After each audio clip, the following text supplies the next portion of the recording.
गुजरात में जिस तरीके से कांग्रेस ने विधानसभा चुनाव 2017 में अच्छा प्रदर्शन किया था, भले ही सरकार नहीं बन पाई लेकिन कांग्रेस का वोट भी बढ़ा था पिछले लोकसभा के तुलना में और सीटें भी काफ़ी अच्छी आई थी पिछले 22 वर्षों में। और बीजेपी पहली बार 100 सीटों से कम आई 22 वर्षों में। देखिए, जब से विधानसभा चुनाव हुआ है कांग्रेस की ताकत लगातार घटती जा रही है, गुजरात में खास तौर से। चाहे बीजेपी हो चाहे कांग्रेस हो, इस वक्त या फिर इससे 6 महीने पहले से अगर आप देखेंगे तो पूर्वी भारत पर उन लोगों का काफ़ी ज़्यादा फोकस है। कांग्रेस को लगता है कि उत्तर प्रदेश में हम 2 सीटें जीत पाए थे, इसलिए वहाँ हमें प्रियंका गांधी को उतार दिया तो वहाँ जीत जाएंगे। या फिर बिहार में आज जिस तरीके से वहाँ उन्होंने रैली की, बिहार में कुछ लोग उनके साथ जुड़ने के लिए तैयार। तो पूर्वी भारत में वैसे ही बीजेपी का देखें तो पश्चिम बंगाल और उड़ीसा में है। दोनों ही पार्टियां पश्चिम भारत को लेकर, खास तौर से कांग्रेस अगर देखें तो चिंतित नज़र नहीं आ रही है। लेकिन कांग्रेस के लिए चिंता का विषय सबसे बड़ा गुजरात में है, क्योंकि भले ही उन्होंने अच्छा प्रदर्शन किया, उसके बाद वो लगातार एग्रेसिव रहे, एक तरीके से कहें तो जान भी आ गई पार्टी में उसके बाद। लेकिन उसके बाद कांग्रेस के खासतौर से राहुल गांधी हों या दूसरे नेताओं ने गुजरात को शायद वो लोग भूल ही गए।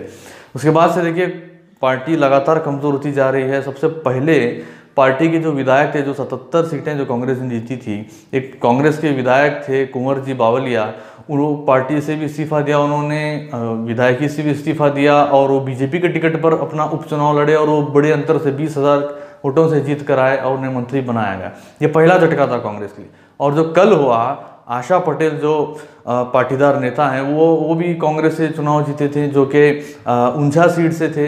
ये कुंवर बावलिया ये कहते हैं कि ये जाजदान सीट से थे, ये ऊंझा सीट की थी। इन्होंने भी कल इस्तीफा दे दिया और वो वापस बताया जा रहा है कि वो भी बीजेपी में जाएंगे या उन्हें लोकसभा का टिकट दिया जाएगा।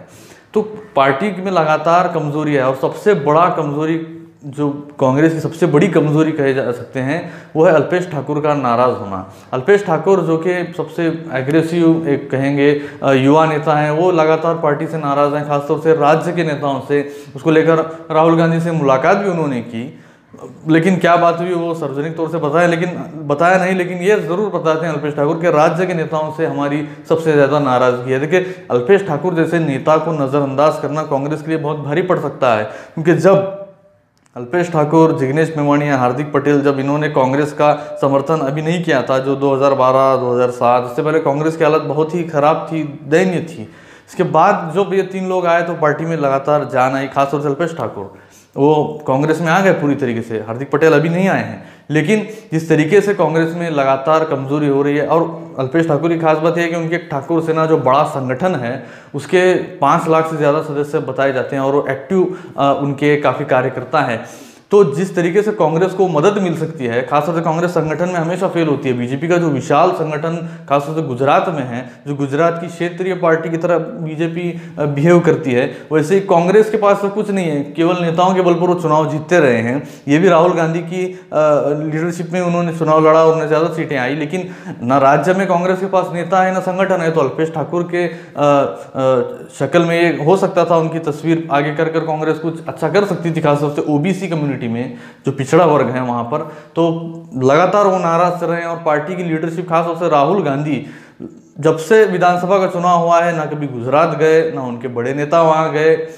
ये लगातार कांग्रेस जो है दिशाभूल करती जा रही है गुजरात की, जो कांग्रेस को वापस भारी पड़ सकता है, क्योंकि 2014 के लोकसभा चुनाव में, अब 2019 का लोकसभा आ रहा है, दो महीने बचे हैं, लेकिन एक जो 2014 का नतीजा था वहां पर बीजेपी को 59.1% वोट मिला, जो कि रिकॉर्ड पर था, और कांग्रेस को केवल 32.9% वोट, बड़ा अंतर था। 26 की 26 सीटें बीजेपी नहीं जीती। लेकिन वही विधानसभा का चुनाव जब आया तो बीजेपी का वोट 10% गिरा, वो 49.1% हो गया। कांग्रेस का बड़ा वो 41.4% हो गया, जबकि बीजेपी का विधानसभा चुनाव में 49.1 होने के बाद उन्होंने 99 सीटें जीती, तो कांग्रेस ने 77 सीटें जीती। जो पिछले विधानसभा चुनाव में कांग्रेस को जितना वोट था उसका 2.5% ज़्यादा था। लेकिन लगातार जो कांग्रेस उसके बाद कमज़ोर होती गई, कांग्रेस के नेताओं ने खासतौर से एक आलस हम कह सकते हैं उस जीत के बाद, उस अच्छे प्रदर्शन को, जीत तो नहीं कांग्रेस हारी वहाँ पर, लेकिन लगातार पार्टी गिरावट पर है।